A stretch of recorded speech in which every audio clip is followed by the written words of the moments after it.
Hello and welcome to Call to Action, the go-to podcast for anyone trying to make sense of the world of marketing and advertising. In an industry that is a minefield of utter bollocks, we aim to capture our heroes and allies from the front line to have a chinwag with. It's like Pokemon Go, with the single but vital exception that it's not a short-term bandwagon of shite. It's brought to you by Gasp, and I'm Giles Edwards, co-founder and MD. Today, I've caught JP Hanson. As well as being a marketer and a lawyer, he is the CEO and co-founder of Rouser, an international strategic consultancy firm headquartered in Stockholm.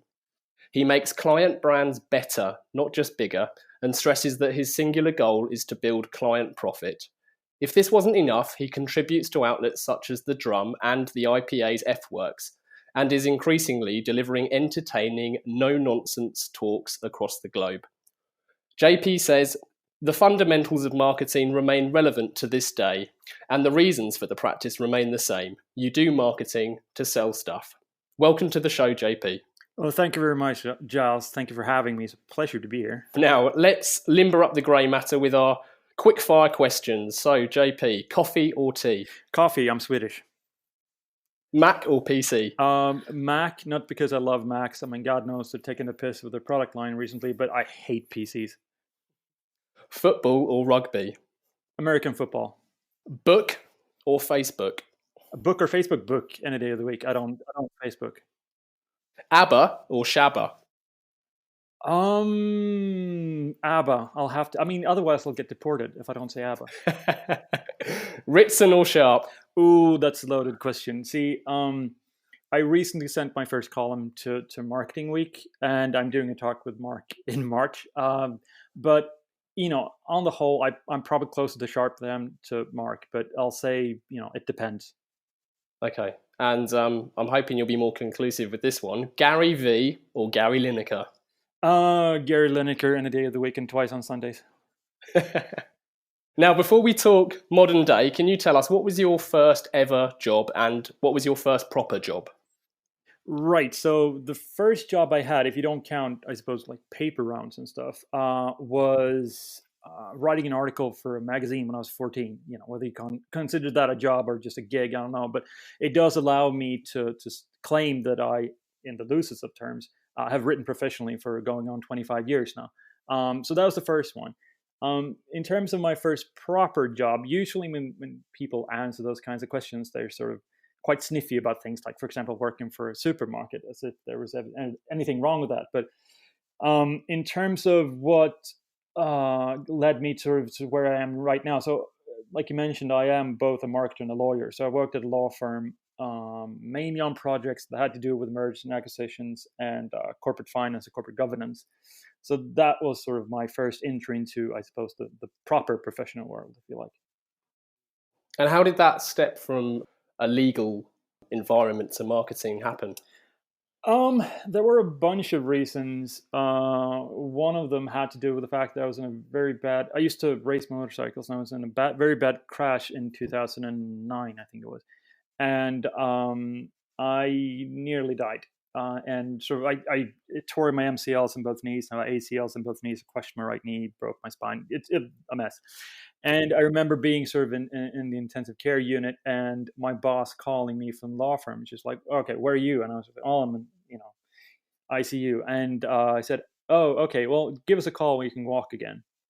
And at that point, I was just like, well, maybe this isn't really for me. And then I sort of started doing some IP law and things like that. And then eventually that led me to academic brand research and ultimately to end up at Rouser. And it's been the best decision of my life. I'm not, nothing against lawyers. I really like what I do now.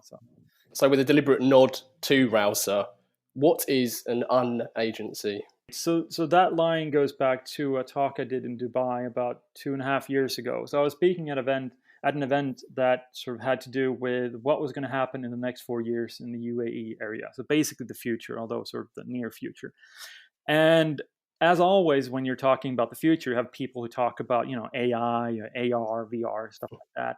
And I just pointed out the sort of astonishing coincidence that the future, in a completely shocking turn of events, just happened to be exactly what they were selling.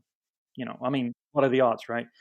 And so I think that's true for a lot of agencies as well. I'm not saying all agencies do it, and I'm not saying that agencies do it all the time, but we've all sort of come across agencies that demonstrably are doing things that are better for the agency than the client. And so because we at Rouser work sort of higher up the food chain, we tend to work with sort of half marketing, half management, and it's to do with marketing alignment and sort of large strategic questions. Our interests are very much aligned with those of the client. So if the client does well, we do well. And so it's just a classic positioning statement, really. We just position against the agencies. And although we don't consider ourselves an agency, we consider ourselves a consultancy, a lot of clients and prospective clients don't necessarily make that distinction. So by calling us the unagency, we sort of separated ourselves from the likes of basically the agencies. So yeah, so that's the origin of the line. Well, that's good. I think too often in positioning, when you see it in practice, is people do typically position themselves to or for something and completely miss the opportunity to position against something. Yes, very much so, I would say. I mean, you don't have to go to the extreme lengths of something like Burger King, or just banging on about McDonald's these days as if they're talking about an ex-girlfriend or something. But one of the things that a lot of marketers miss is that brands don't act in a vacuum. They act in a competitive space, right? So what they do, or the result of what they do, is not just about what they themselves do, but it's also to do with what their competitors are doing. And a lot of positioning work is based on, well, we want to be, trait A, B, and C, but it might be the same things that all your competitors are standing for. So there's no differentiation. Now, of course, the jury is very much out on whether differentiation really matters to the extent that we believe it does, or some believe that it does. But nonetheless, positioning needs to be relative to something else, I would say. And you mentioned that typically you operate, I think you said higher up the food chain, if I recall. Yes. It's therefore no surprise that your own unagency or consultancy manifesto is framed as a opportunity to get marketing back to the boardroom.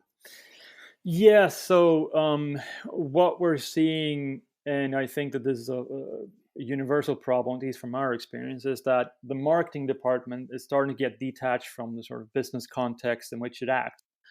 And that, of course, is an issue because if what you're doing is not relevant to the business as a whole, inevitably you're going to get a box full of crayons because you've been reduced to the coloring in department. And that's often what we see. Ultimately, as you mentioned in the introduction, marketing is about increasing sales and basically solving business problems. It's not a fine arts project. And marketers have to be aware of that. I couldn't agree more. I mean, you're preaching to the converted here. I think we've always been very aligned with your way of thinking. And the talk you referenced in the introduction that you had to give, predicting the future of marketing and of the industry, was that difficult to put together, given that we agree the fundamentals of marketing remain the same that they always have? No, not really. I mean, the thing that a lot of people don't seem to understand about fundamentals and perhaps strategy especially is that it allows you to do all the other stuff.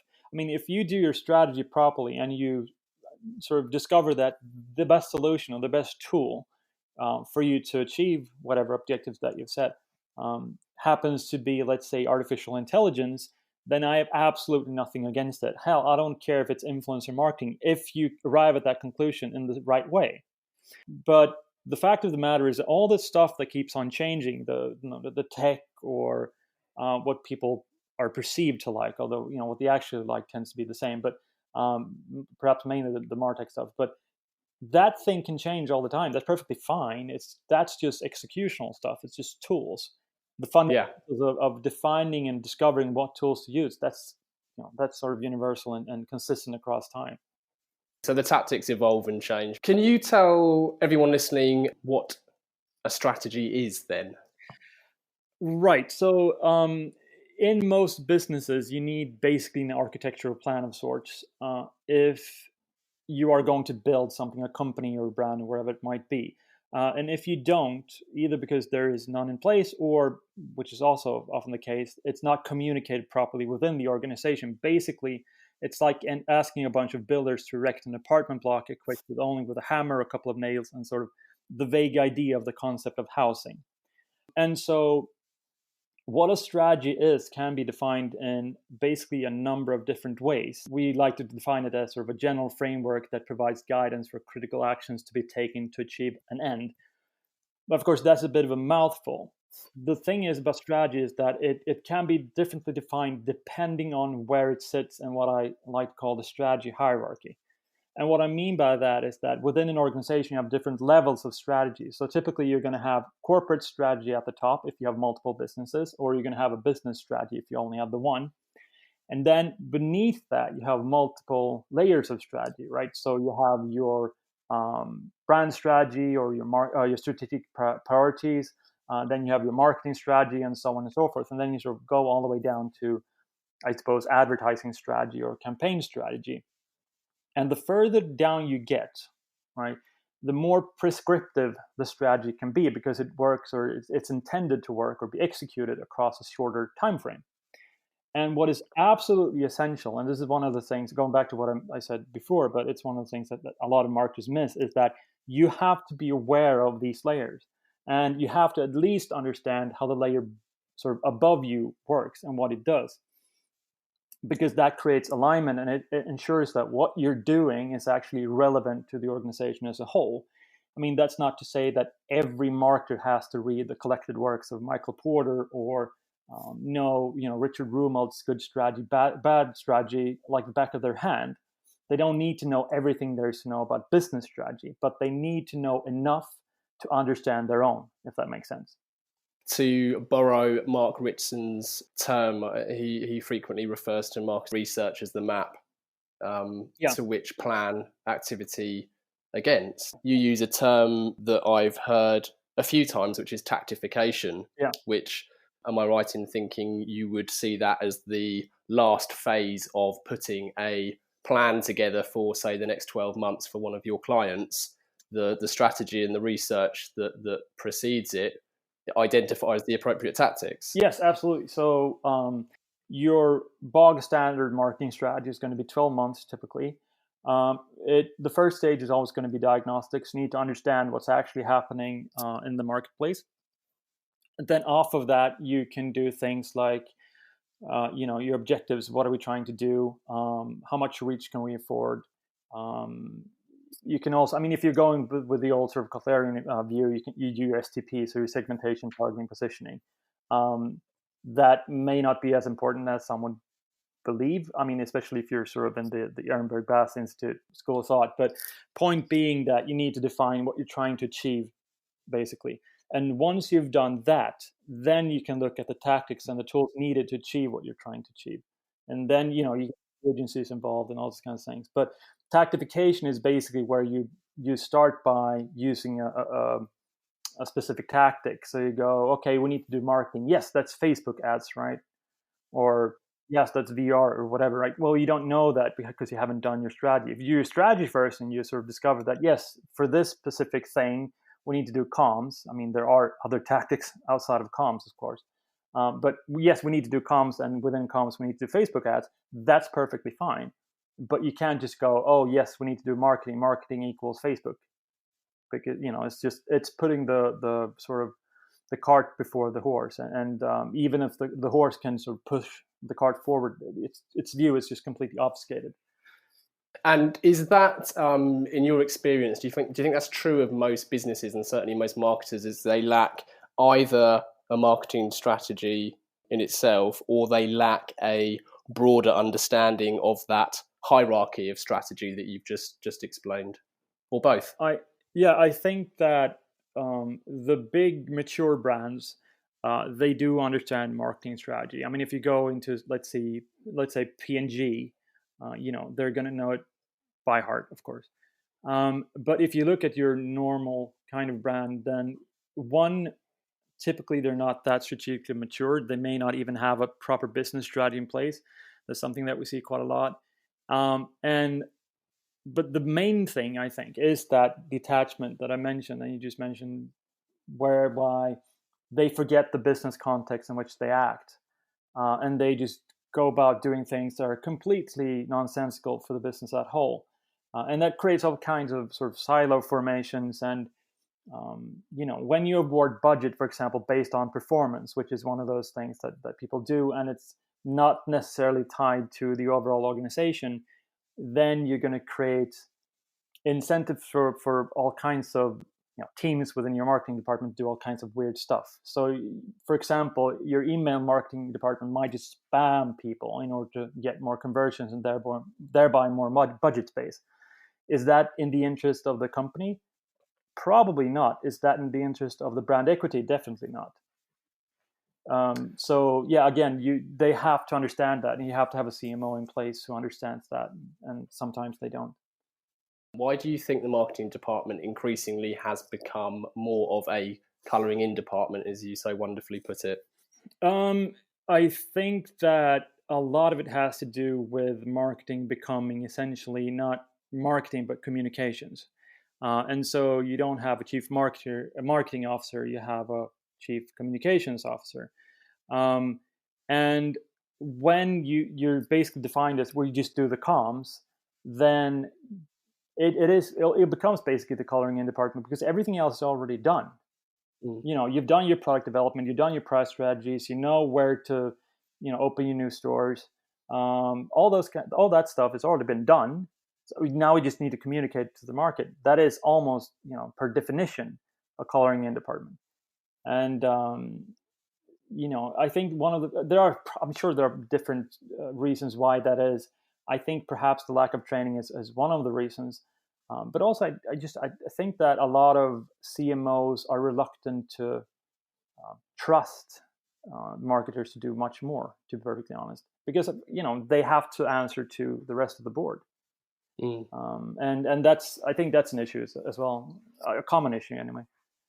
Yeah, and I think you're right. And I think the trust probably doesn't exist through, I think you can blame the marketers as much as you can anyone higher up the chain who has a perhaps negative view of the marketing department, simply because, as you mentioned earlier, you've got this tactification going on where marketers are either sending emails to get the conversion rate or the open rate or whatever metric they want to use to hit their goals.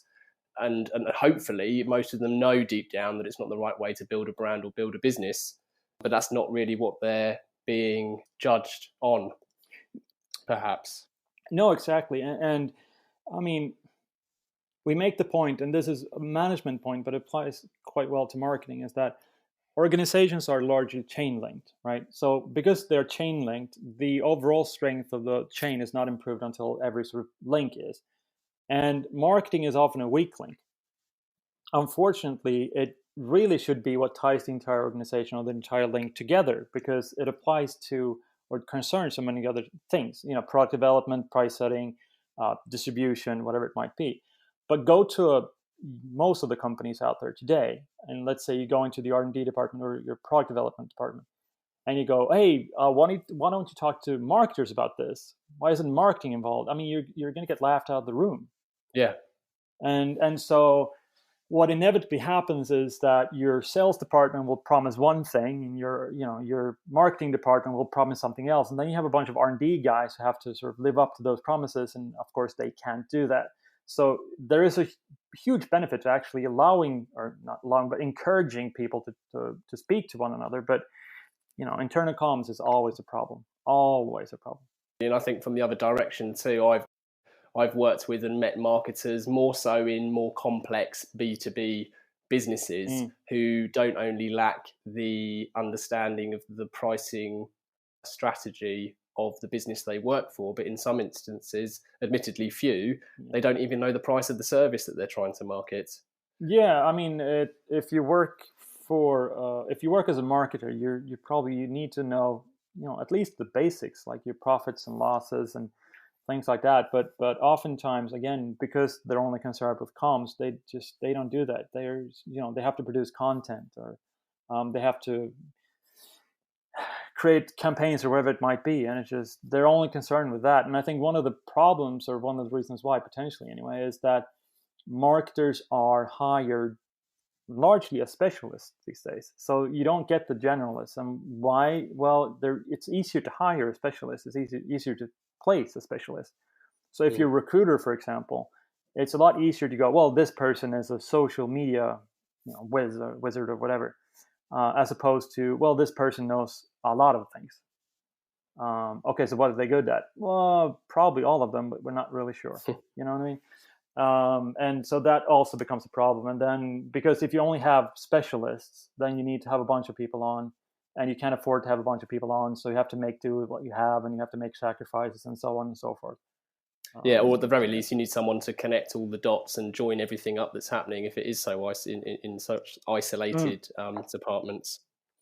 Yeah, absolutely. And I mean, on top of that, you have the problem of CMO tenure, which is very short. So if you have a new boss, and you're going to have a new boss every year and a half or so, then perhaps it's less of an incentive for you to actually do what you're told to. Because the guy's going to be replaced, so the girl's going to get replaced in a year and a half anyway. And so, of course, that also plays into the whole short-term problem. Because marketers know that if you just inflate your numbers short-term, it's going to look good on your CV, and you can move on to the next thing. What happens to the brand? Who cares, right? They plow all their efforts into activation and get that immediate lift and look good and move on. But in I think early 2018, there was, in my opinion, an alarmingly misguided or stupid, really, article titled "Why David Ogilvy Must Die" that popped up in the Drum. And while I was still repeatedly counting to 10, you took your pen out and wrote a stunning response, which, to paraphrase, suggested the opposite, and again just reiterated that the fundamentals are as true now as they ever have been. Well, yeah, first and foremost, it's very, very kind of you to say so. My problem was that I have nothing against what's called David Baldwin, I think his name was. Personally, I mean, we had a talk after my thing was posted. I know that a couple of other people, Drayton Bird, if I'm not completely mistaken, really tore him to pieces. But again, nothing against him, but his article was pure nonsense. And I basically what I did was I just broke down his arguments and proved that he was just talking out of his ass. And it was the usual shtick that we've seen, time and time again. It's millennials, it's people don't buy stuff anymore. They just buy hyper relevant things, and it's about hitting the people with the right message at the right time, and yada, yada, yada. And it's just like, well, and, one of the sort of rhetorical questions that I asked in my article was just like, what consumer will buy a product that's not relevant to them? No one. I mean, it has to be relevant on, in one way or another. And he made a lot of points that were either completely banal or just completely misguided. And, that was quite an easy job to break that down, to be perfectly honest. Yeah, and it wasn't a particularly heavy response, but it was certainly very intelligently put together and articulate. And as I say, I was still raging. But I must stress, I wasn't intending to ask that as a witch hunt, but I do think it's synonymous with the state of marketing today, in as much as a lot of people do shout things like this, which clearly are blatantly not true. And that's one of my biggest beefs with marketers is that they have a tendency, and not all obviously, but there's a frequent tendency to look at things, essentially reports or articles, and just you look at the headline and you make up all kinds of conclusions. And millennials is one of those things, because millennials as a group it's so diverse, because you're talking about people from all over the planet being born between 1980 and 2000, a bit depending on who you ask, but broadly speaking. So that means that you're going to find everything from kids, almost barely out of high school in, say, rural China, to people, fully grown adults with mortgages and kids and careers in like downtown Manhattan. And what you're saying is that these people should want the same things and basically think the same things. And that's just nonsense. Clearly it's nonsense. But because they are so diverse, you can sort of cherry pick what you're looking for, which explains why when you look at articles about millennials, they're only concerned with purpose. They're not concerned with purpose. They're only concerned with money. They're not concerned with money. They're completely, not interested at all in politics, but they're really interested in politics, and so on and so forth. It's kind of like the gift that keeps on giving, which is why it's completely nonsense. Yeah.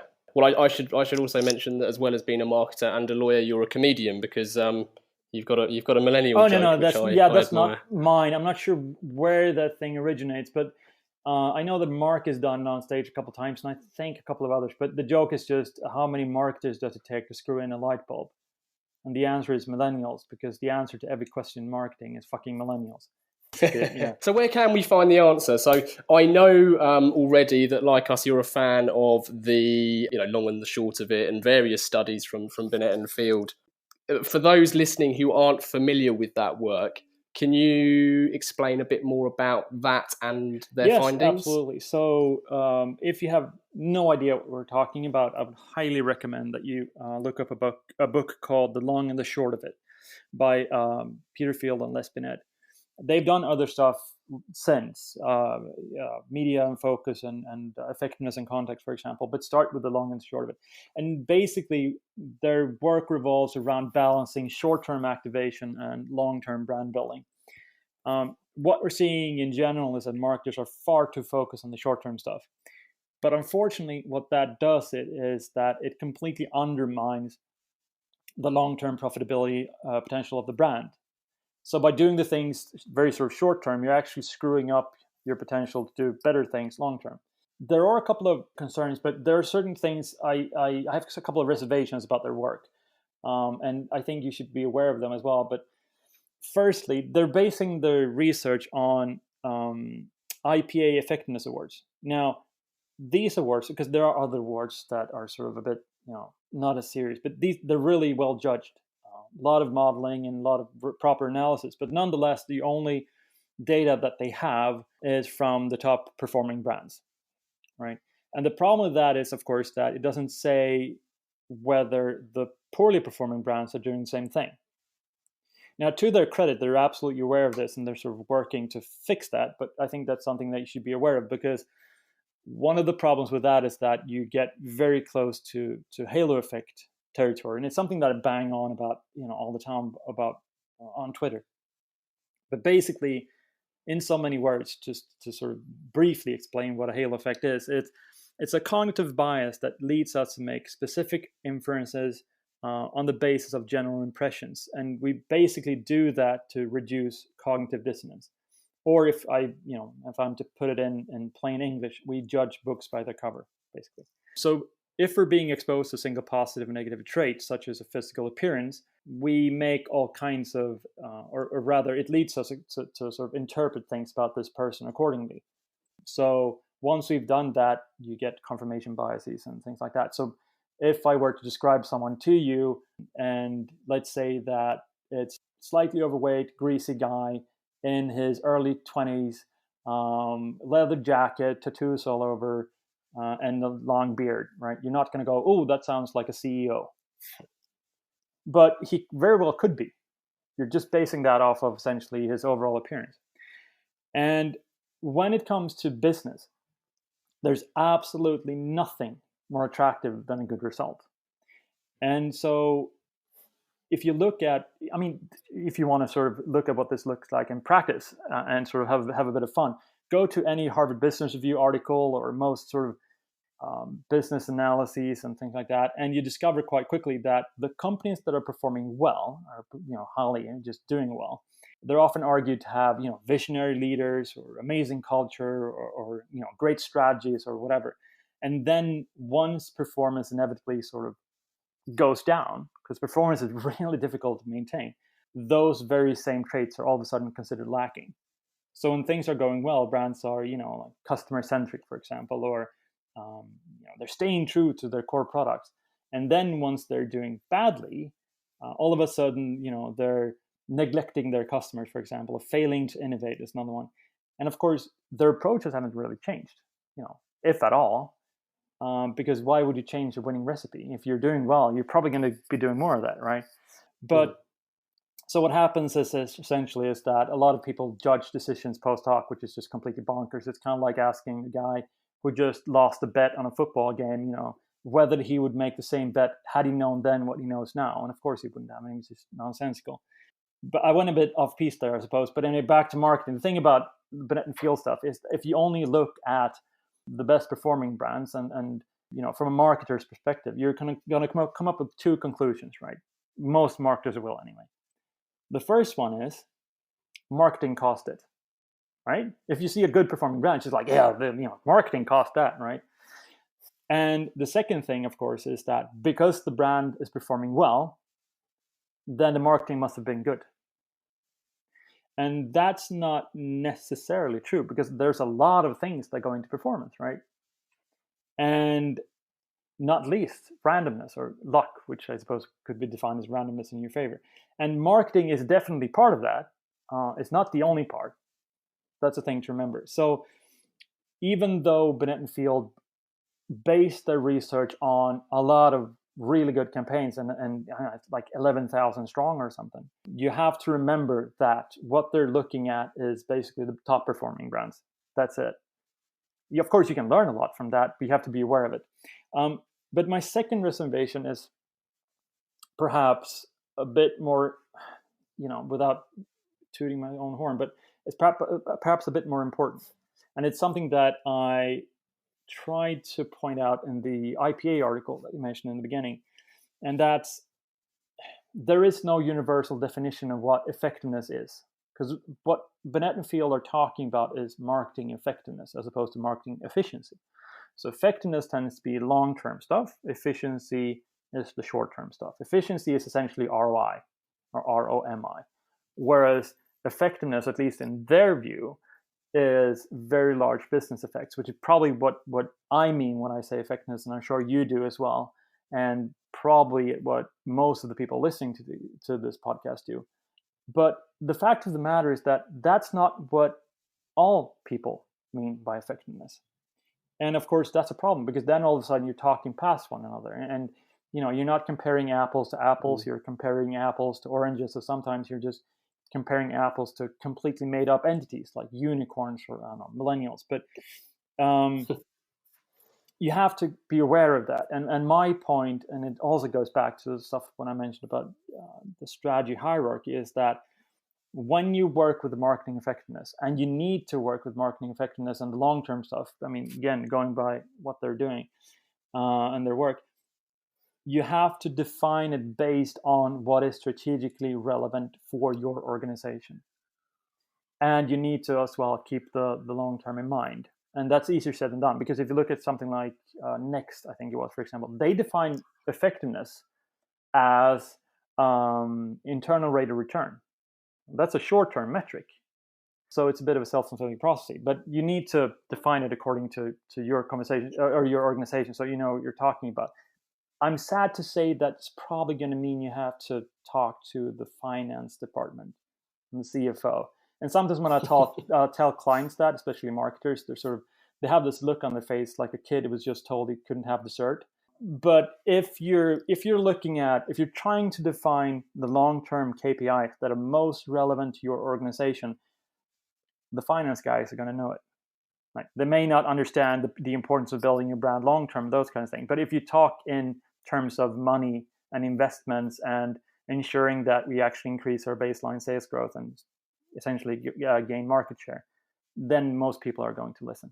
But anyway, I went off piece there a bit, but hopefully that answered a bit of your question. Yeah, absolutely. You're absolutely right. If there's no recognised and consistent definition of effectiveness, then how can you compare? It's no different really to the murky world of digital measurement and what defines an impression, for example. Yeah. But when you go into businesses, given the immediate, I suppose, easy to perceive as positive uplift in marketing activation, and therefore some businesses or some CEOs may put pressure on ploughing more investment and marketing resource into the short term. How do you put a case forward for the long term? Because I think that's probably something that a lot of businesses and people find themselves having to fight for. Yeah, so the reason why you can't do a bunch of short-term stuff really has to do with, it's called the negative binomial distribution curve. Basically, by the way, you should talk to Weimer Snyders about this. He's the banana guy, but it looks like a banana. And if you've read How Brands Grow, you're going to be aware of this. If you've read Eat Your Greens, you're going to be aware of this. But basically, most of your buyers are going to be light buyers. That means you're going to probably see that they buy your brand maybe once every 2 years or so. And what happens if you just do the short-term stuff, a couple of things are going to happen. Firstly, we're going to hit more heavy buyers than light buyers, and they're not going to help your brand grow, basically. The second thing is that the light buyers that have sort of imminent purchase decisions, you're just going to pull them up in time. So, and they're not going to buy again later. You're just going to buy earlier, which means you're going to get sales dip afterwards. And not only that, but most of the short-term stuff that you do is based on things like promotions and buy now, buy now, buy now. So you're training your consumers to essentially buy it whenever you tell them to buy, tell them to buy, but whenever you have a promotion, basically, run a promotion. And of course, that's going to screw up your margins. It's not going to be very helpful for your market share, because what's the first thing, or rather, what happens when you run a promotion and you get a bunch of sales, right? You increase your sales, right? Your margins are crap, but you increase your sales. But what happens next? Your competitor does the same thing to you. Because again, brands don't act in a vacuum. They act in a competitive space. Okay, so your competitor does the same thing. And what does that mean for your sales? Well, they're going to be stealing sales from you. And not only are they going to be stealing sales, they're going to be stealing sales that were supposed to happen at full price. So it's like a double whammy.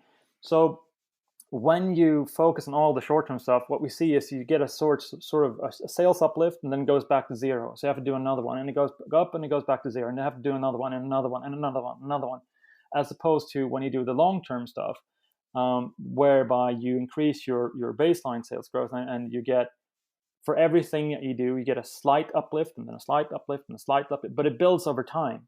And all of a sudden, that long-term stuff is doing a lot more for your sales than the short-term stuff ever could. And I mean, the long-term stuff in the research, going back to Bennett and Field, but it drives 460% more market share growth than the short-term stuff does. Do you want to grow your market share? Yeah, most people want to do that. Cool. Do you want to make money? Yes. Then we need to do the long-term stuff, and we need to do the broad reach stuff. We just have to. That's it. And equally, the short-term stuff tends to commoditize whatever it is you are, your yes, product. That is absolutely true. So, that goes back to how we define brand, I suppose, and Eichenbaum's definition of brand. But in so many words, a brand is basically a commodity plus brand equity, right? And when you're, like you very rightly say, when you do the short-term stuff, what you're telling consumers, especially if you run a promotion, says, forget all the other stuff about, what we stand for, or all the benefits of our brand or a product, whatever it might be. Buy us now because you can buy two for the price of one. That's a commodity. You're reducing your brand to a price in relation to the product. That's it. So again, yes, you're absolutely right. You undermine the brand equity, and you turn your product into a commodity. I noticed recently a debate which involved several people, a conversation around mind share versus market share. Can you explain what the difference is and the significance of each? In theory, I suppose how you could define it, market share is basically how much of the market you own. I mean, how much of the total sales of the market are yours, and how much of them are your competitors, basically. Mind share, in theory, is how much, if you think of your consumer's head as a bunch of, essentially, let's call it 100 different pieces, how much of those 100 different pieces, how many of those pieces are yours, right? And the idea is that by increasing mind share, you can increase market share, basically, because if your consumers or buyers are thinking about you more, they're probably going to buy you more. That's the idea, anyway. Unfortunately, what we see a lot of the time is that the mind share, it follows the market share. So the big brands have the most mind share. It's kind of why they're big. And it's not the other way around, if that makes sense. Because at the end of the day, consumers don't think about brands the way that marketers do. Because they're busy living their actual lives, right? Marketers, we work with brands. We have to think about brands all the time. But if you work at, a cement factory or whatever it might be, you're not going to be thinking about Apple. You might be thinking about apples if you're having one for, as a snack, but you're not going to thinking about Steve Jobs. But I mean, most brands, or at least people on Twitter, which is not, of course, synonymous with brands, or marketing in general, but you won't go a day without seeing some sort of reference to Apple and their mind share and their brand. But normal people don't think about that. No, that's a really, really good point, and it's one that we find ourselves making. That it's that indifference really that people have to, or likely to, your brand or product, which is one of the Yes, biggest it hurdles. goes back to, I mean, again, in the beginning we mentioned Byron Sharp, and it goes back to his point, which is that basically you need to increase mental and physical availability, and that how easy it is to think of a brand once you make the purchase, and how easy it is to actually make the physical purchase. That's basically it.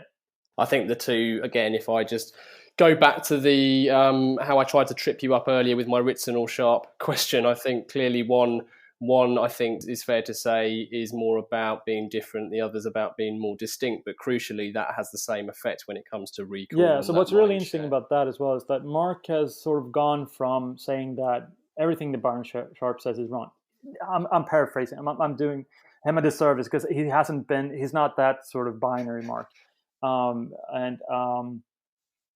But his point now is that he takes the Binet and Field rule, which is a 60-40 rule. And again, Mark, I'm sorry if I'm paraphrasing wrong here, but his take on it is basically you have 60% long-term, 40% short-term. That's the Binet gold standard rule of thumb. It doesn't apply to every brand, every category, and so on and so forth, but as a rule of thumb, that's it. And he says, okay, so that means you do 60% sharp stuff and 40% Ritson stuff. So 60% broad reach things, and then 40% sort of narrow targeting stuff, which I think it's easy, fair enough. Now, asking the general public for input on anything is notoriously fraught with danger, but clearly Boaty McBoatface wasn't enough to deter us. So we've invited a couple of questions in from our listeners, starting with Natalie Sutton, who has asked, do you have any tips for briefing agencies? Right. So firstly, I think that's a very good question, because briefing seems to me to be one of the sort of lost arts of marketing. Usually what happens is that brands either, I suppose you could call it underbrief. So they just go, hey, we have 100 grand. What the hell should we do? Or they sort of overbrief and they write sort of a War and Peace style document, about the brand purpose and the brand statement and the brand voice and the brand essence and, whatever the hell it might be. And then, of course, adding insult to injury, they add sort of a slight hint at what they think the solution should be. So again, I think it's a very good question. The first thing you need to do, and I'm sorry to bang on about strategy, but you have to ensure that you have a marketing strategy in place. Please bang on about strategy. There aren't enough people doing that. If you are using the help of an agency, you're looking for a tactical solution to help you reach a strategic objective. And if you don't have a strategic objective in place, the first thing you need to do is, you have to set a strategic objective. That, of course, means you have to do your strategy. And what did we say about the strategy hierarchy? The marketing strategy is subservient to the business strategy. So that ensures that eventually your campaign or whatever it is that the agency is going to do, it's actually in line with what the business is trying to do. So that's the first thing. If you haven't got a marketing strategy, go back to square one and do that. When it comes to the actual briefing process, for me personally, the first rule is clarity and simplicity. And it was like something, speaking of Twitter, someone wrote on Twitter the other day that when you get everyone to agree on what the advertising should do, it becomes much easier for them to agree on what it should say. I think it was Jason Fox maybe who said that. If it wasn't, I'm sorry. But so basically, you define in very easy to understand language. Not marketing or, the kind of marketing cliches that people tend to bring up, like brand passion or brand love or whatever, but also avoid the sort of management lingo nonsense. So basically you define, so what's the brand's position within the market? Where do you want to go? What business problem do you need to solve in order to get there? What tools are available to work with? What are the distinctive assets? If you have brand positioning, what's that? Of course, what budget is there, both in terms of time and money? And of course, as well, remember to put the person they need to contact if there are any questions along the way. But don't underestimate the importance of defining the problem. Advertising, of course, is ultimately about solving a business problem, right? It's not a fine arts project. So because you're dealing creative types, they're not necessarily all the time the sort of most business savvy of people. So sometimes you need to kick them up the proverbial a bit But it is important that they get that part. They're trying to solve a problem. And then once you feel that everyone within the room understand what the problem is that you're trying to solve, that they understand what the most important stuff is, and what the objective that they're trying to reach is, then just get out of their way. You have to keep in mind that the agency, if you're talking about media agencies as well, but they're experts, right? And for advertising to work, it has to be noticed, and they're going to know how to make it noticed. You don't, because if you did, you do it in-house, but you don't, so you're not able to do that. So provide them what they need to sort of understand in order to help you fix your problem, and then just get out of the way. Make sense? Absolutely. The only thing I would add is that, well, not add even, is to reiterate your point about keeping it simple. I've seen too many briefs that are so complex where I think the person writing the brief was unsure what to include, so they include everything. Yes. No, we should. I mean, briefing is a short, but briefing is a conversation. It's not a speech. You could put it like that, right? And so you're absolutely right. Just keep it simple and ensure that people actually understand what you're talking about. And again, we should stress that it's difficult to write something simply. I know in our previous episode with Richard Shotton, he referenced something I hadn't heard of, which was Churchillian drift. Yeah. And I think I've certainly seen this associated with Winston Churchill, but in reference to a very lengthy memo he once wrote. And he started the memo by apologising that he hadn't written a short memo, but he didn't have time to write a short one. Yeah, it's absolutely. It's. I think it was Dave Trott who once said that what you're looking for is simple words and big ideas, not big words and simple ideas. Dave Trott is he's got so many stories around particularly this topic and more so. And I've heard him say on numerous occasions that it's stupid people confuse complicated with clever.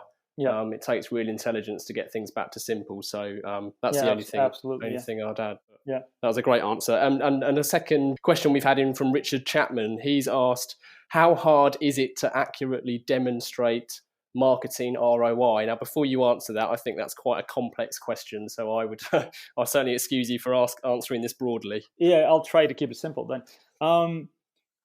The simple answer is that it's a hell of a lot more difficult than people seem to understand or believe. If you look at ROI or ROMI, at its core, at its most basic, it's quite a simple calculation, right? So you have your revenue increase or your sales increase minus the marketing cost, and then you divide it by the marketing cost. That seems quite straightforward, right? But then once you start to prod that a bit, it becomes quite complex quite quickly. So, for example, if you're measuring marketing, what part of that revenue increase is, one, down to marketing, and two, down to the marketing that you're measuring, right? That's really difficult to actually figure out. Are you factoring in things like discounts? What about returns? How are you handling attribution without just sort of deferring to last touch attribution? What are the variable costs involved? Do you know those? Do you know what the non-controllable variables are? Well, probably not. And, you have to factor those in. But have you? And what if you run the same campaign twice? Do you factor in the creative work in both calculations or just the one? So again, just by sort of starting to prod it a bit and ask a few questions, all of a sudden that sort of slightly, or rather straightforward, I should say, calculation turns almost impossible. So you have to basically define, based on your company, what is most relevant to you, and what shortcuts are you allowed to take, or what are things and factors that you're allowed to sort of ignore. But ROI in general is, I see a lot of criticism of ROI, which is, I think, justified, such as, for example, because it's tied to efficiency, it tends to correlate negatively with market share growth. But at the end of the day, if you're a marketer working today and you're looking to spend company money, there will be questions about ROI. So you kind of have to make do with what you have. But again, you need to ensure that it's sort of that your calculations are relevant to the organization as a whole, because going back to the original question, it's really difficult to truly demonstrate marketing ROI. I mean, I'm not sure if that answers your question, but in terms of just the pure math, again, the basic maths are easy. But when you start to look at what actually is involved in it, it becomes really difficult really quickly.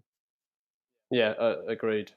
I think it certainly does answer the question, and certainly in my opinion anyway, it's the correct answer, because I think so much recently, or certainly more recently in the last few years, that's tied to the analytics available through certain digital channels, at first glance is perceived to be ROI, when in fact what it's measuring often isn't ROI, but it's something that can be measured, therefore it gives you a number, therefore that number has meaning inside the boardroom or inside the business. Yeah, no, absolutely true. So the final part of the interview, JP, I've got 4 pertinent posers that we put to all of our guests. So what advice would you give to your younger self?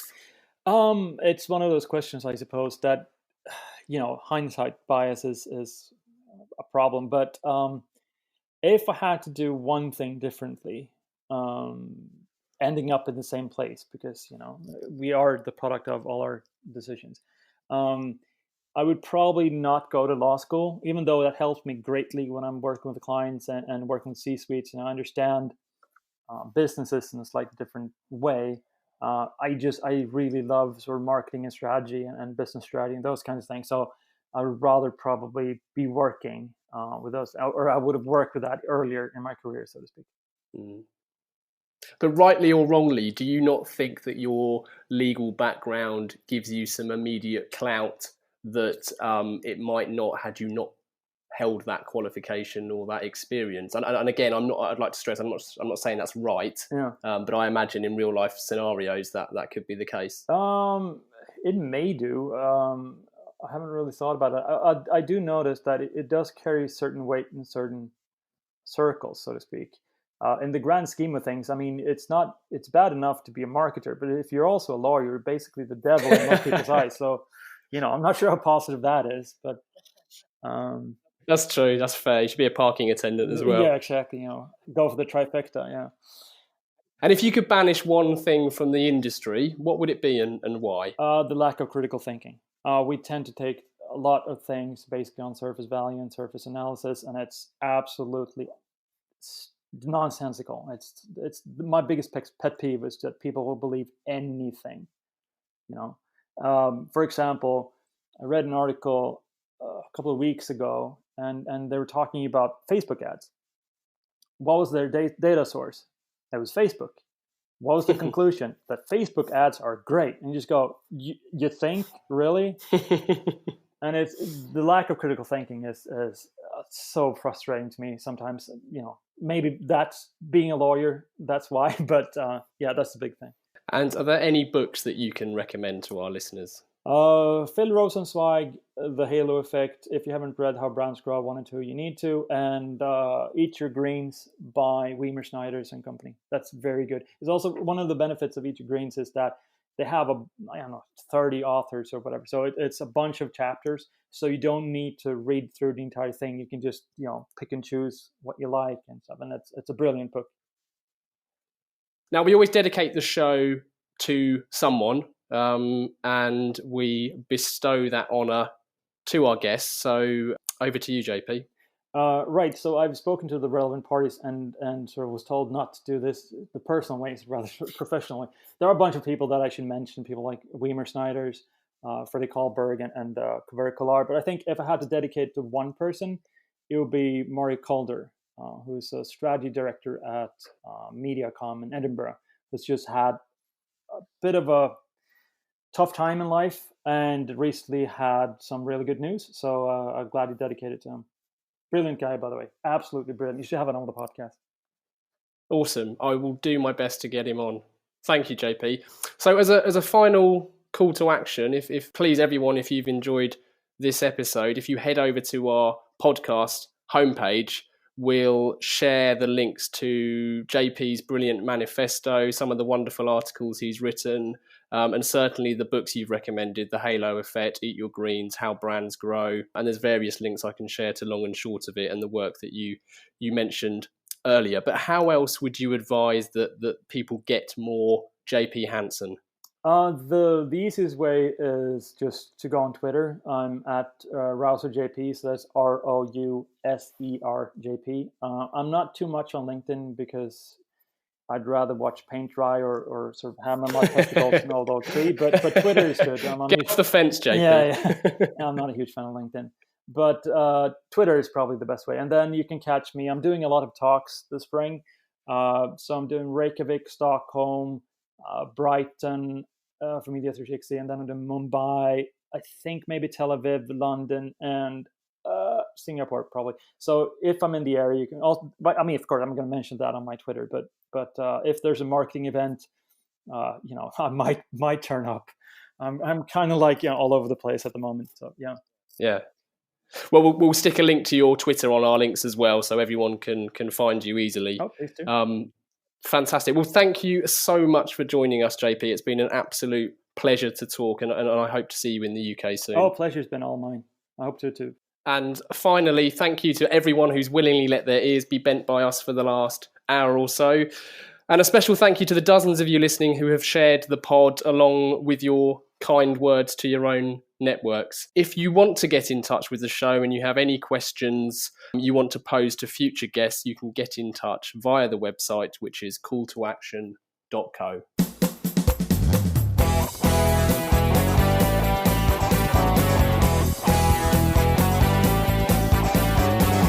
I can't get no call to action. I can't get no call to action, but I try, and I try, and I try, and I try.